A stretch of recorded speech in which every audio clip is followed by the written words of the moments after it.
शुरुआत करते हैं और समझते हैं क्या है न्यायिक पुनर्विलोकन। ओके, तो सबसे पहले हम इसकी डेफिनेशन समझेंगे। जो न्यायिक पुनर्विलोकन है इसे न्यायिक समीक्षा भी बोलते हैं, ठीक है। जुडिशियल रिव्यू भी इसके लिए एक शब्द यूज होता है। तो ये किसकी ताकत से जुड़ा हुआ है? न्यायपालिका की ताकत से जुड़ा हुआ है, जिसके अंतर्गत ये विधायिका द्वारा निर्मित किसी भी विधि, विधि बोले तो कानून, अथवा उसके किसी भाग को संविधान के प्रावधानों का उल्लंघन होने के आधार पर अवैध एवं शून्य घोषित कर सकती है। देखो, विधायिका किसे कहते हैं? अगर हम केंद्र की बात करेंगे तो संसद हो जाएगी। जो अलग अलग राज्य होते हैं उनकी होती हैं विधानसभाएं, ठीक है ना। इनको क्या बोलते हैं? विधायिका, क्योंकि ये विधि बनाती हैं। विधि बोले तो कानून बनाने की जो ताकत है वो इनके पास होती है। लेकिन ये बात संविधान में कही गई है कि जो भी कानून बनेंगे वो संविधान के प्रावधानों के अनुकूल होने चाहिए, संविधान के प्रावधानों का उल्लंघन नहीं करने चाहिए, ठीक है। तो होता क्या है कि जो न्यायपालिका होती है, सुप्रीम कोर्ट होती है या फिर कह सकते हैं हाई कोर्ट होती हैं, वो क्या करती हैं कि मान लो किसी विधानसभा ने या संसद ने कोई कानून बनाया, ठीक है। जब कानून बन जाता है तो न्यायपालिका उसकी समीक्षा कर सकती हैं और समीक्षा में ये देख सकती हैं कि ये जो कानून है कहीं संविधान के प्रावधानों का उल्लंघन तो नहीं कर रहा है, और अगर उल्लंघन कर रहा है तो उस कानून को अवैध घोषित कर सकती हैं या फिर शून्य घोषित कर सकती हैं। यहाँ पर एक बात और कि मान लो पूरा का पूरा कानून ही ऐसा है जो संविधान के प्रावधानों का उल्लंघन कर रहा है, तो पूरे कानून को ही अवैध घोषित कर सकती हैं। या फिर हो सकता है कि उस कानून में 200 धाराएं हों और 200 धाराओं में जो 2 धाराएं ऐसी हैं जो संविधान के प्रावधानों के अनुकूल नहीं हैं, तो वह उन सिर्फ 2 धाराओं को ही संविधान के प्रावधानों के अनुकूल न होने के आधार पर अवैध घोषित कर सकता है या कर सकते हैं जो न्यायपालिका होती है, ठीक है।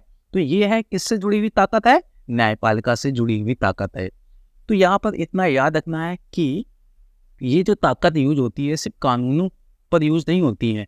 अध्यादेश जैसे कोई पारित किए जाते हैं या आदेश पारित किए जाते हैं। कार्यपालिकाएं क्या करती हैं? सरकारें क्या करती हैं? अध्यादेश ले आती हैं या फिर बहुत सारे आदेश पारित करती हैं। और अगर ये आदेश भी संविधान के प्रावधानों के अनुकूल नहीं है तो भी न्यायपालिका उन्हें क्या अधिकारातीत घोषित कर सकती है या फिर कह सकते हो उन्हें भी शून्य घोषित कर सकती है, ठीक है। आगे तीसरी बात है कि इसके अतिरिक्त न्यायपालिका पूर्व में दिए गए अपने निर्णय की भी समीक्षा कर सकता है।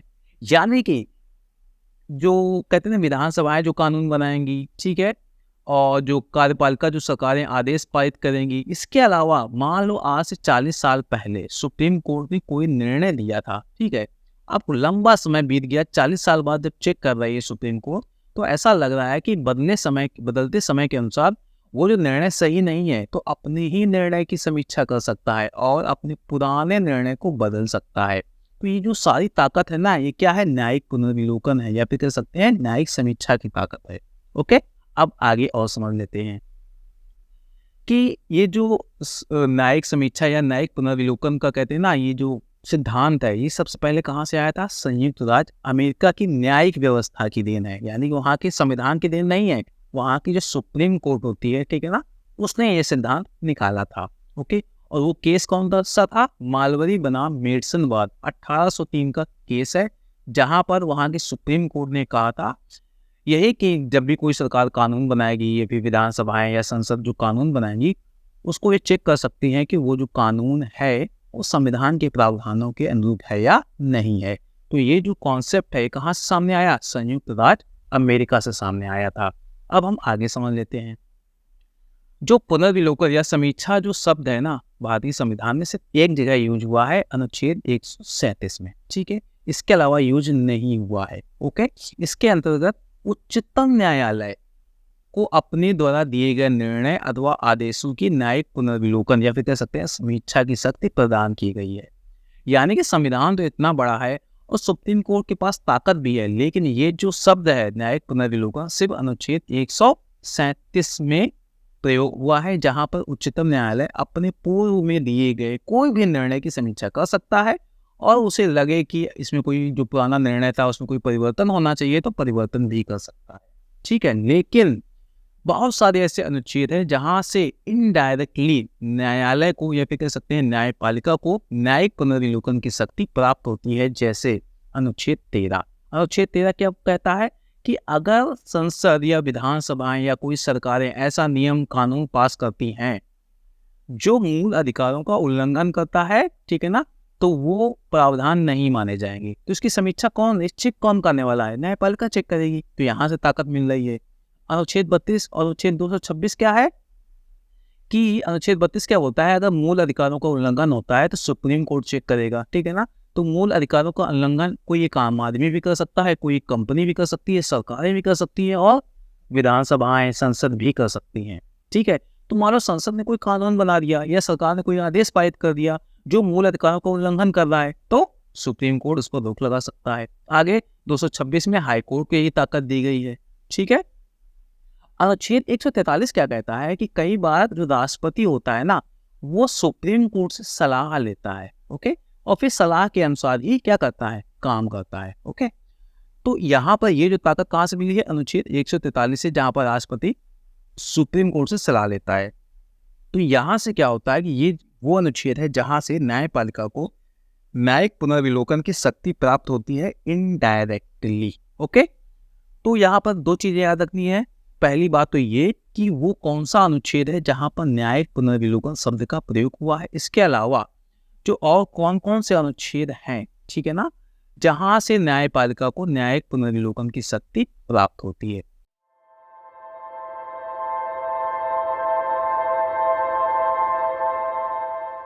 हम ये समझने वाले हैं कि न्यायिक पुनर्विलोकन की शक्ति असीमित है या सीमित है। तो पहले हम ये समझेंगे कि ये सीमित कैसे प्रतीत होती है, ठीक है। तो कुछ आर्टिकल्स को हम डिस्कस करेंगे। 3 आर्टिकल्स हैं, 31 का, 31 खा व 31 गा, ठीक है ना, यानी 31 ए, बी एंड सी।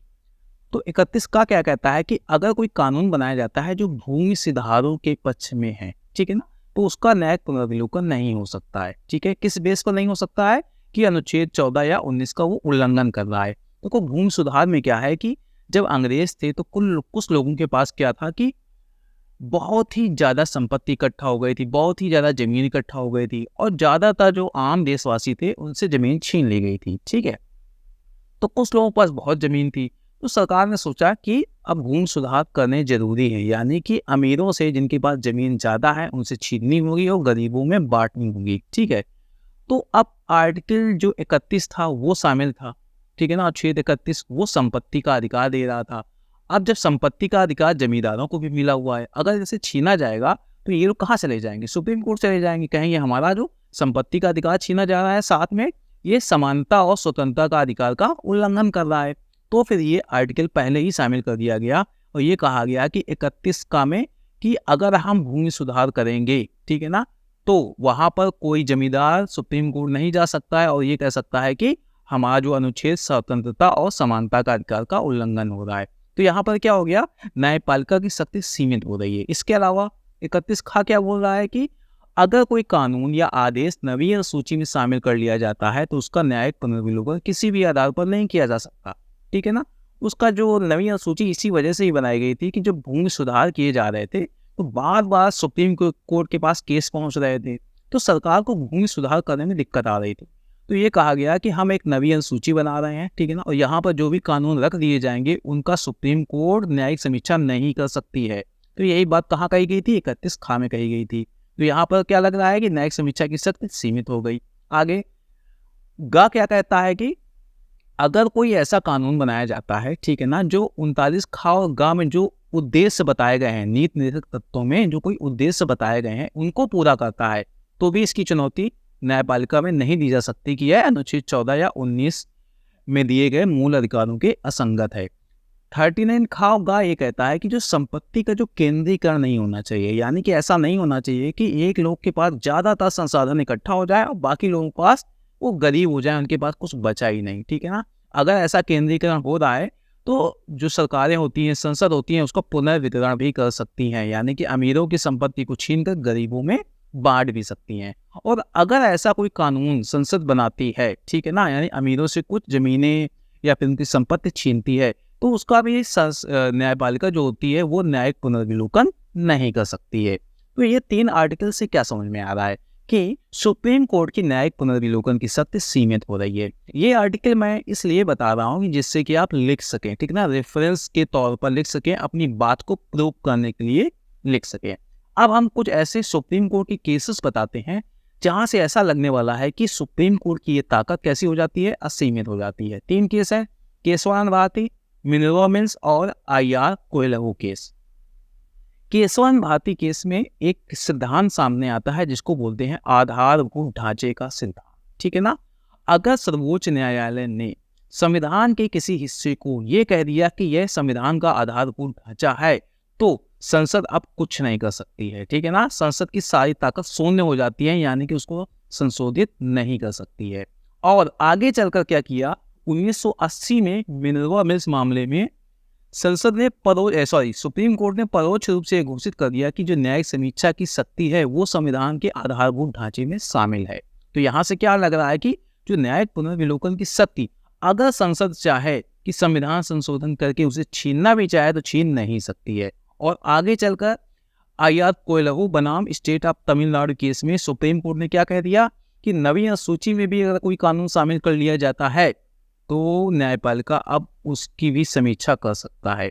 यानी कि संविधान में एक ही भाग ऐसा था जिसकी समीक्षा नहीं हो सकती थी, ठीक है ना, वो थी नवीन सूची, ठीक है। लेकिन बाद में सरकारों ने क्या किया कि जब वो ये चाहती थी सरकारें कि जो वो कानून बनाए, ठीक है ना, उसकी अब समीक्षा ना हो, ठीक है ना, तो वो क्या करने लगी, ज्यादातर जो कानून थे वो कहाँ शामिल करने लगी, नवीन सूची में शामिल करने लगी। तब फिर एक नया डिसीजन आता है, वो है IR कोयलहू बनाम स्टेट ऑफ तमिलनाडु केस में। यहाँ पर सर्वोच्च न्यायालय ने ये बात कह दी कि अगर कोई भी कानून अगर नवीन सूची में भी शामिल किया जाता है तो भी हम उसकी समीक्षा कर सकते हैं। तो यहाँ से अब क्या लग रहा है कि सुप्रीम कोर्ट की न्यायिक समीक्षा की शक्ति असीमित हो गई है, ठीक है। लेकिन जो भारतीय संविधान है ना, वो बहुत ही खास है। उसने किया क्या है कि संसद और सर्वोच्च न्यायालय के बीच शक्तियों की संतुलन की व्यवस्था की है। यानी कि मान लो संसद ने कोई कानून बनाया, ठीक है, और सर्वोच्च न्यायालय ने उसे क्या किया, अवैध घोषित कर दिया, ठीक है। तो अब क्या होगा कि संसद क्या कर सकती है कि संविधान में ही संशोधित या संशोधन कर सकती है, क्योंकि जब सर्वोच्च न्यायालय किसी कानून को अवैध घोषित करेगा तो उसका आधार क्या होगा कि वो कानून संविधान के प्रावधानों के अनुरूप नहीं है, यही बात कहेगी, ठीक है ना। कौन, सुप्रीम कोर्ट। तो फिर क्या होगा, अब संसद क्या कर सकती है कि संविधान के प्रावधानों को ही बदल दे, तो फिर अब सुप्रीम कोर्ट कुछ भी नहीं कर सकता, ठीक है ना। तो यहाँ पर एक तरीके से चेक एंड बैलेंस नजर आ रहा है। लेकिन अगर सर्वोच्च न्यायालय किसी विषय को संविधान के मूल ढांचे का हिस्सा घोषित कर देता है तो संसद वहां कुछ नहीं कर सकता है और न्यायालय की पुनर्विलोकन संबंधी जो शक्ति है वो असीमित हो जाती है। जैसे कि संसद ने एक कानून बनाया, ठीक है, सुप्रीम कोर्ट ने ये बात कहा कि ये संविधान के प्रावधानों के अनुरूप नहीं है, इस वजह से अवैध है। तो अब क्या होगा, संसद ने संविधान संशोधन कर दिया और प्रावधानों को ही बदल दिया, ठीक है। तो फिर क्या होगा, फिर से सुप्रीम कोर्ट के पास पहुंचेगा। अब सुप्रीम कोर्ट ये कह देती है कि ये जो आपने प्रावधान बदले हैं वो संविधान के आधारभूत ढांचे का उल्लंघन करते हैं, तो इस वजह से ये संविधान संशोधन ही अवैध घोषित हो जाएगा। तो यहाँ पर क्या होगा, सुप्रीम कोर्ट बहुत ही ताकतवर हो जाएगी, ठीक है। तो यहाँ पर आपको इस तरीके से कंक्लूजन देना है कि दोनों की शक्तियों में एक तरीके से चेक एंड बैलेंस होता है, लेकिन अगर विवाद की स्थिति खड़ी होती है तो फिर शायद सुप्रीम कोर्ट की जो समीक्षा करने की शक्ति होती है, न्यायिक समीक्षा की शक्ति होती है, वो असीमित हो जाएगी। ओके,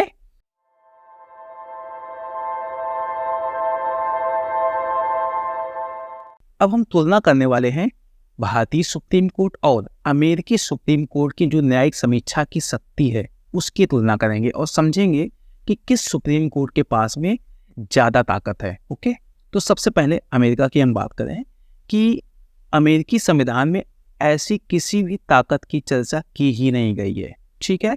तो वहाँ पर जो मेडिसन वाद था, ठीक है ना, मालवरी बनाम जो मेडिसन वाद था, वहाँ पर सुप्रीम कोर्ट ने ये जो सिद्धांत था इसको प्रतिपादित किया था, लेकिन भारतीय संविधान में इसकी स्पष्ट चर्चा की गई है। आर्टिकल में बता चुका हूँ, उम्मीद है आपको याद होगा, ठीक है। लेकिन तब भी भारतीय न्यायपालिका के पास अमेरिकी न्यायपालिका की तुलना में ये शक्ति बहुत कम है। यानी कि न्यायिक पुनर्विलोकन के मामले में जो अमेरिकी जो न्यायपालिका है वो बहुत ही ताकतवर हो जाती है। क्यों? अब जरा ये समझते हैं कि जो भारतीय संविधान है वो अमेरिकी संविधान की तुलना में बहुत लंबा है और यहाँ पर जो अधिकांश मामलों से जुड़े हुए जो संवैधानिक प्रावधान है वो स्पष्ट भाषा में लिख दिए गए हैं कि कोई भी कंफ्यूजन ना हो। ठीक है, तो यहाँ पर बार बार जो केसेस होते हैं सुप्रीम कोर्ट के पास नहीं पहुँचते। ठीक है ना, ये संविधान के निर्वचन का प्रश्न बार बार यहाँ उठता ही नहीं है क्योंकि सब कुछ क्लियर कट है। तो जो संसद होती है वो ध्यान से कानून बनाती है कि संविधान के प्रावधानों के अनुरूप। ठीक है, तो इस वजह से यहाँ पर जो भारतीय संविधान जो के प्रावधानों की वजह से जो भारतीय न्यायपालिका होती है, सुप्रीम कोर्ट होती है, उसके पास ज़्यादातर केस जाते ही नहीं है। लेकिन अमेरिकी संविधान में क्या हुआ है कि सिर्फ मूल बातें ही यानी मूल सिद्धांत ही बताए गए हैं, कहीं भी विस्तृत उपबंध किए ही नहीं गए हैं। तो वहाँ पर जैसे ही संसद कोई कानून बनाती है तो यहाँ पर अक्सर कानूनों में ये विवाद उत्पन्न हो जाता है कि ये कानून संविधान के प्रावधानों के अनुरूप है कि नहीं है। ठीक है, तो वो कहाँ पहुँचता है? न्यायपालिका के पास पहुँचता है और न्यायपालिका उसको चेक करने लगती है। तो यहाँ पर जो अमेरिकी जो न्यायपालिका है बहुत ही शक्तिशाली हो जाती है। क्यों हो जाती है? क्योंकि अमेरिकी संविधान में जो प्रावधान है वो बहुत ही विस्तृत तरीके से या स्पष्ट तरीके से नहीं लिखे गए हैं। तो पहला कारण ये है। आगे कि भारतीय संविधान अमेरिकी संविधान की तुलना में बहुत ही लचीला है, इसलिए संसद संविधान संशोधन करके जो प्रावधान है उन्हें स्पष्ट कर सकती है और सीमित कर सकती है। कि मान लो कि किसी विषय पर बार बार जो कहते हैं ना कानून जो न्यायिक समीक्षा के लिए सुप्रीम कोर्ट के पास केस जा रहे हैं, तो हो सकता है कि संसद एक काम करते हैं कि इसको संशोधित कर देते हैं और क्लियर कर देते हैं कि इन प्रावधानों का मतलब क्या है, जिससे कि जब सब बातें क्लियर हो जाएंगी तो फिर क्या होगा, अब आगे जो भी कानून बनेंगे ना वो क्लियर तरीके से बनेंगे, उसमें कोई कंफ्यूजन ही नहीं होगा, तो सुप्रीम कोर्ट में जाने का सवाल ही नहीं उठेगा। लेकिन अमेरिकी संविधान में संशोधन करना बहुत ही मुश्किल काम है। ठीक है, तो वहाँ आप संशोधन ही नहीं कर सकते हो। तो पहली बात कि वहाँ पर सिर्फ मूल सिद्धांत बताए गए हैं, कहीं भी विस्तृत उपबंध भी नहीं किए गए हैं। तो अगर संसद चाहे भी कि विस्तृत उपबंध करे, ठीक है ना, या फिर और कुछ प्रावधानों को शामिल करे तो फिर बड़ा मुश्किल है, क्योंकि वहाँ पर संशोधन करना बहुत मुश्किल है। तो इस वजह से वहाँ की जो न्यायपालिका होती है ना बहुत ही मजबूत स्थिति में रहती है। तो ये दो कारण ऐसे हैं जिसकी वजह से जो अमेरिकी जो न्यायपालिका है उसकी न्यायिक समीक्षा की शक्ति बहुत ही ज़्यादा है भारतीय न्यायपालिका से। ठीक है ना, क्योंकि भारत में हर चीज़ स्पष्ट रूप से लिखी है और जो संविधान का जो संशोधन करना भी बहुत मुश्किल नहीं है। तो ये था हमारा आज का वीडियो न्यायिक समीक्षा पर। बताइएगा आपको कैसा लगा। जल्दी आएंगे हम नेक्स्ट कॉन्सेप्ट के साथ।